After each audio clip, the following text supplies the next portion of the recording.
So recently, Fox is being ate up on the internet. She's an actress and bi-ethnic daughter of Jamie Foxx. Her mother is Connie Klein, who is a white woman. And so there were some people online who pretty much tweeted and saying they disagreed with who Corinne chose to marry, which is a white man. And I get it. There are some people who dislike interracial marriages, and there are some people who say that it takes the wealth from the black community and taints the gene pool, etc. But Corinne Foxx is a biracial woman, so I kind of don't see what the issue is. I think you can't control who folks choose to marry. Corinne Foxx's mother is again white, and she probably grew up around a lot of white people, especially since her father is a rich celebrity. Now, if she was a self-hating biracial woman, I think that could be addressed.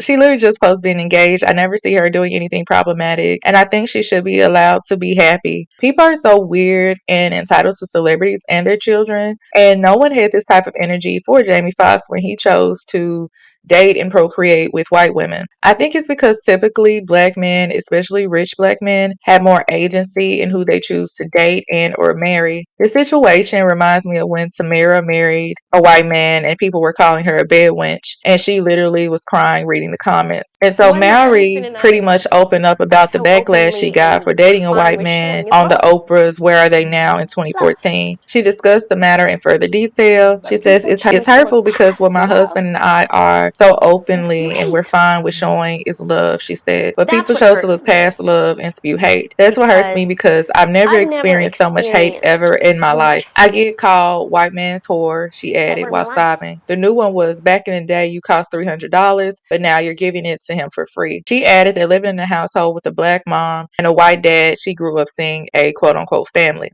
And this was stated by Atlanta Black Star. I really feel bad for Tamara internalizing what people were saying on the internet because, one, I was just wondering, like, do you know your history? Because it seemed like there was a lot of guilt more than anything. And I don't feel like she should feel guilt unless she knows that the person she's with isn't probably a decent person. Some people on the internet don't know you. They don't make your life. And at the end of the day, you don't have to sleep with them at night. So Tamara just like literally crying her eyes out made me feel bad, especially when she was compared to her sister Tia, who people consider black or accepting because she married a black man. Not to say that Tamara's husband wasn't aligned with what some would consider problematic politics. And for those who don't know, because I know everyone who watches my channel isn't from the United States, I'm going to define what a bed wench is.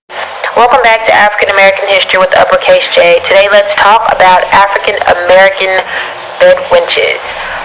The term is actually Negro bed wenches, but we don't want TikTok to take it down.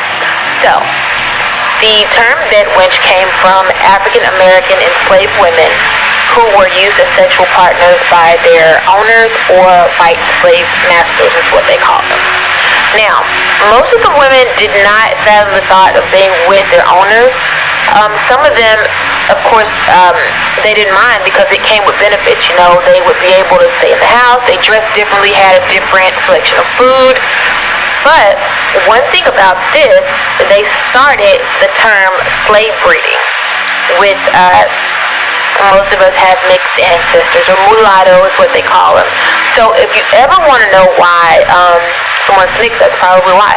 And so this is stated by blackfeminisms.com. The context in which I encountered the phrase bed wench directed at black women explicitly evokes the sexual exploitation of black women by white men, although in ways that seek to graft contemporary interracial relationships on the hysterical terrain. Historically, the phrase bed wench described black women enslaved by white men for sexual purposes. According to like Urban Dictionary, bed wench is typically a term applied to females of African descent, but technically can be applied to all non-white women of all colors, yellow, black, brown, tan, who gives herself to white men of high status, sexually in exchange for privileges, promotions, etc., at the expense of turning her back on the people in her community. The term originated from female house slaves back during American slavery. And so what I think that's interesting about bed wench is that it's still rooted in misogyny and the objectification of the black female body and or black adjacent body. It's really weird that I hear someone, specifically black men, call black people, but black men I hear more so,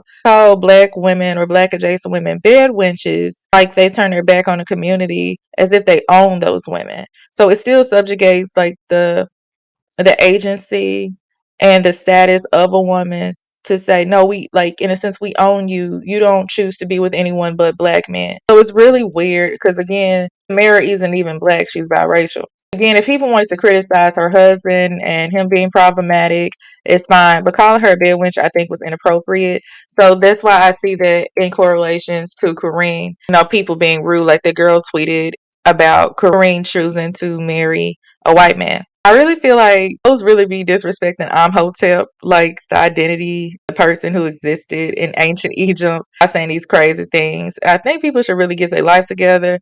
I hope the user gets chosen by a strong black man while she is so fixed on it. And I hope everyone finds true love and uses discernment, no matter the person or the race. I'm not pro divestment or pro interracial. I just want black women and or black adjacent women to be happy to do what's best for them. What are your thoughts? Let me know down below. And thank you for listening to Books and Looks TV. I'll see y'all next time.